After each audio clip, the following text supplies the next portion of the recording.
الهرم الأكبر، المبنى اللي واقف في الصحراء من 4500 سنة ولسه محدش عارف اتبنى ازاي بالظبط. في كل مرة هتحاول تفهمه هتلاقي نفسك قدام لوغاريتمات ملوش حل، أو هتحس إنك بتذاكر رياضة بتاعت تانية ثانوي بعد ما سبت ثانوية بحوالي 30 سنة. السؤالين اللي دايما بنفكر فيهم لما بنيجي ندرس أي موضوع: ليه وازاي.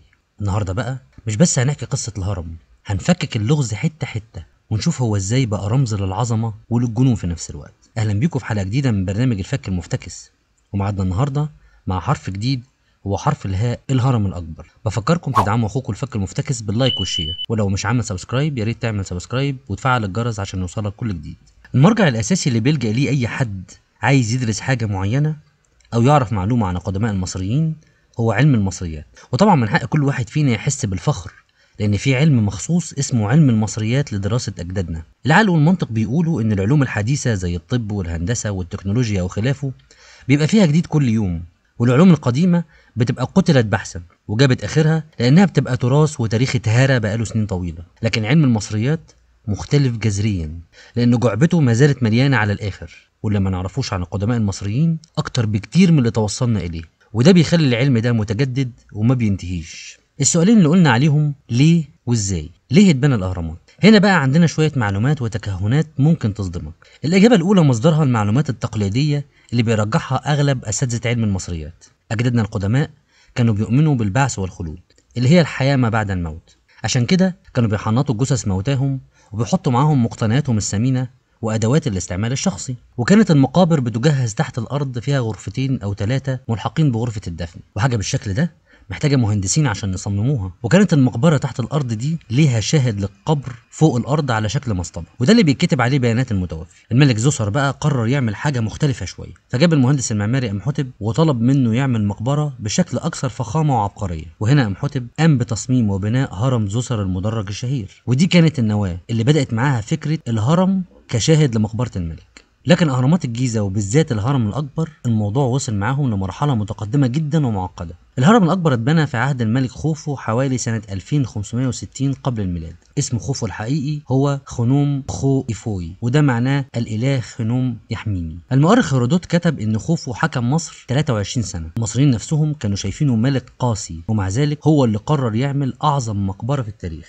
أما بقى الإجابة التانية، ودي اللي أكثر من الباحثين بيدرسوها بتمعن، وبدايتها كانت عند العالم نيكولا تسلا. العالم الشهير تسلا يقال انه كان مهووس بالاهرامات، لان نظرياته في توليد الطاقه ونقل الطاقه عن طريق وسيط طبيعي اللي هو الهواء كان للشكل الهرمي فيها نصيب الاسد. تسلا كان مقتنع ان الاهرامات لم يتم بنائها فقط عشان تكون مجرد قبر ولا شاهد قبر، الموضوع اكبر من كده بكتير. الموضوع له علاقه بتوليد الطاقه ونقلها. ومش بس الشكل الهرمي هو السبب في نظريته دي، لا كمان موقع وطريقه بناء الاهرامات كانوا عامل اساسي لتاكيد النظريه. ودي كانت حجر الاساس اللي العلماء دلوقتي بيبنوا عليه نظريتهم للاجابه على السؤال: هل من المنطق اننا نتكبد كل عناء ده في التصميم الدقيق والانشاء لمجرد اننا نعمل مقبره للملك؟ السؤال التاني بقى: ازاي تم بناء الاهرامات؟ ناس كتير فاكره ان اللي بنوا الاهرامات كانوا عبيد، وده غلط تماما. وطبعا الكيان الصهيوني بيقولوا ان هم اللي استخدموا كعبيد في بناء الاهرامات. حتى في الفيلم الشهير بتاع محمد هنيدي كان بيقول له: زرت الهرم بتاعنا. هرم بتاعنا؟ يا عم انت مبرشم ولا في ايه؟ ايه ده؟ انتوا عندكم هرم زينا؟ لا، هرم الجيزة. انت حيوان بقى. الحفريات اثبتت ان العمال كانوا مصريين مش عبيد، وبيتقاضوا اكلهم وشربهم واجرهم كمان. تم اكتشاف قرية العمال جنب الهرم، فيها افران واماكن نوم، وحتى مقابر فيها كتابات زي اصدقاء خوفو والسكان الاقوياء. طب هم لو عبيد هيتقال عليهم اصدقاء خوفو برضو؟ والعلماء لقوا جثث فيها كسر متجبر، يعني كمان كان في علاج ليهم. المصري القديم كان عامل نظام تأمين صحي من 2600 سنة قبل الميلاد، واحنا لسه بنقول عندك يا استاذ موافقة من التأمين عشان اصرف لك ريفو. ارتفاع الهرم كان 146 متر، دلوقتي بقى 138 متر بسبب تآكل القمة. بيتكون من حوالي 2 مليون و300 ألف حجر جيري، وكل حجر يتراوح وزنه من 2 ل 15 طن، وفي أحجار وزنها يتعدى 70 طن. السؤال اللي حير العلماء: ازاي قدروا يرفعوا الأحجار دي؟ وازاي كل ده متظبط بدقة هندسية خرافية من غير أدوات حديثة ومن غير رافعات ولا عجلات لنقل الأحجار؟ لأن الهرم اتبنى قبل اختراع العجلات. احب اقول لك ان احمس اللي ادخل العجلات العسكريه في الحرب ضد الهكسوس كان بعد بناء الاهرامات ب1000 سنه، يعني الاهرامات كانت بالنسبه لاحمس تاريخ وقت ما اخترعوا العجله. ازاي كمان اتبنى الهرم من غير مواد اسمنتيه ولا مواد لاصقه. بعض النظريات كانت غير منطقيه والبعض الاخر كان كوميدي ومضحك. في ناس معتقدين ان القدماء المصريين كانوا عمالقه زي اتاك اون تايتن، وان الصخور دي بالنسبه لهم كانت لعب اطفال، كانك بتبني بيت بالرمله على الشط في سيدي بشر. الحزين. لا ايه يا مولاي، صلي على النبي. بس طبعا الكلام ده قلش، لاننا شفنا المومياوات تقريبا في حجم اجسامنا. وبعدين لو كانوا عمالقه واتسخطوا ولا كشوا بعد الوفاه، مش كان منطقي انهم يعملوا التابوت كبير حبتين عشان يبقى على قد الجثه لحد ما تكش؟ او على الاقل القبو بتاع المقابر والممرات اللي جوه الهرم كانت تبقى كبيره عشان يعرفوا يدخلوا الراجل اللي هيدفن جوه ده. نظريه تانية بتقول انهم بنوا الهرم من الداخل للخارج زي السلالم والمنحدرات الحلزونيه، عن طريق سحب ووضع الحجاره على نقلات خشبيه اسطوانيه ويدحرجوها لحد فوق. ودي احد النظريات اللي بيحاولوا ياكدوا صحتها من عدمه بالبحث عن اي اثار للسلالم او المنحدرات في المنطقه حوالين الهرم، لكن لحد دلوقتي مفيش دليل واحد على صحتها. وطبعا الطريقه البدائيه دي تفتقر لادنى درجات الصحه، لانها ما تقدرش تفسر المستوى العالي من الدقه في القياسات وضبط زوايا الهرم. النظريه الثالثه انهم بنوا الهرم باستخدام الطفو والضغط الهيدروستاتيكي، يعني الرفع بالميه. بعض العلماء والباحثين بيقولوا ان نهر النيل او قنوات مائيه منه كانت واصله لحد منطقه الاهرامات في زمن القدماء المصريين، وبالتالي وجود الميه مع استخدام نظريه الطفو كان احد التفسيرات المطروحه. لكن برضه ما قدروش يلاقوا اثار حقيقيه للقنوات المائيه دي، وده كمان ما بيفسرش الدقه ولا المقاسات بتاعه الهرم. كل النظريات دي فيها ثغرات، لان حتى بابسط حسابات الفيزياء هتاخد الاف العمال ومئات السنين، ومساله الدقه دي بقى اللي ما لهاش اي تفسير نهائي. نظريه كمان من النظريات الكوميديه ان المصريين القدماء وصلوا لطريقه يلغوا بيها الجاذبيه الارضيه في منطقه معينه. هوب نلغي الجازبيه، نشيل اللي احنا عايزينه مهما كان وزنه او حجمه، نروح مكان ما احنا عايزين، هوب اسكالوب نرجع الجاذبيه تاني وننزل الحموله. تمحيك قوي يعني. في بقى عالم فرنسي اسمه جوزيف دافيدوفيتس وصل لنظريه قد تكون اقرب للصحه. اثناء فحصه للهرم ببعض الاجهزه المتخصصه، اكتشف احتواء الاحجار اللي بيكون منها الهرم على كميه عاليه من الميه، والنسبه دي مش موجوده داخل الحجاره اللي موجوده في الطبيعه. وكان تفسيره ان تم صب مواد كيميائيه واسمنتيه زي ما بنصب الخرسانه المسلحه بالظبط، وان المصريين القدماء توصلوا لحل ما احتاجوش فيه لا الشيل ولا رفع ولا ترصيص ولا حفر. وعمل تجربه لتكوين حجاره مماثله لحجاره الهرم الاكبر، وتجربته نجحت. يعني الهرم اتصب وما اتبناش حسب نظريته. وحسب ما احنا بنشوف من اسرار وعلوم متقدمه وصل لها القدماء المصريين، ما نستبعدش فعلا يكونوا وصلوا للتكنولوجيا دي، ويكون الحجاره دي سر كبير من اسرارهم زي التحنيط بالظبط.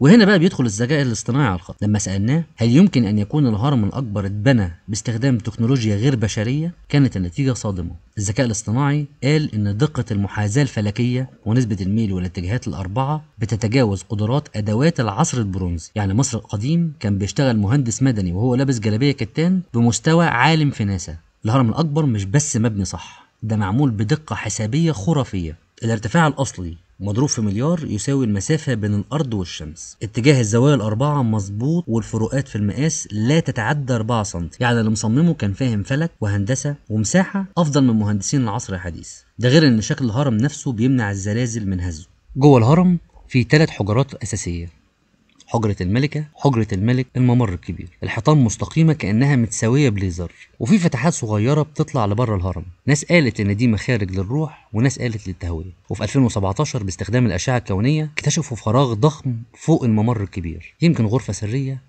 ويمكن خدعة معمارية، بس لحد النهارده محدش فتحها. ومادام بنتكلم عن الهرم الأكبر لازم نعدي على نظرية الكائنات الفضائية، لأن كل ما حد يشوف دقة الهرم يقول مستحيل يكون بشري هو اللي عمل الصرح العملاق ده. وطبقا للنظرية دي الكائنات الفضائية نزلت مصر، وطبعا المصريين الأشباح عرفوا يروضوهم.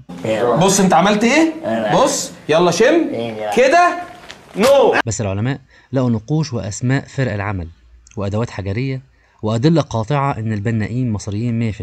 الفضائيين ملهمش دعوة، والوحيد اللي كان بيطير ساعتها هو المصري بخياله. خد المعلومة دي على الماشي. في ناس بتقول إن شكل الهرم بيجمع الطاقة الكونية، وبعض التجارب قالت إنك لو حطيت أكل جوه نموذج هرمي بيبوظ أبطأ. في ناس تانية بتقول إن الهرم له تأثير إيجابي على المزاج. وتجارب تانية قالت إن أمواس الحلاقة التلمة بترجع حامية تاني لو اتثبت جوه الهرم فترة. مش عارف بصراحة إيه أهمية المعلومة، بس حبيت أقولها. علميا لسه مفيش دليل قاطع على سر بناء الاهرام، بس محدش يقدر ينكر ان الشكل الهرمي عنده جاذبيه غريبه. كل سنه بيكتشفوا حاجه جديده حوالين الاهرامات: انفاق تحت الارض، أدوات حجرية، رسومات بتوضح مراحل البناء. العلماء بيقولوا إن المنطقة اللي حوالين الهرم لسه فيها آثار كتير جدا، من نابليون لحد نيل أرمسترونج، الكل اتبهر. نابليون قال: جنود فرنسا من أعلى هذه الأهرامات 40 قرنا من التاريخ تنظر إليكم. ألبرت أينشتاين قال: عندما رأيت الأهرامات أدركت أن عبقرية الإنسان لا تعرف حدودا. نيل أرمسترونج قال: عظمة الأهرامات تذكرنا أن هناك من غزا السماء بالحجر قبل أن نغزوها نحن بالصواريخ.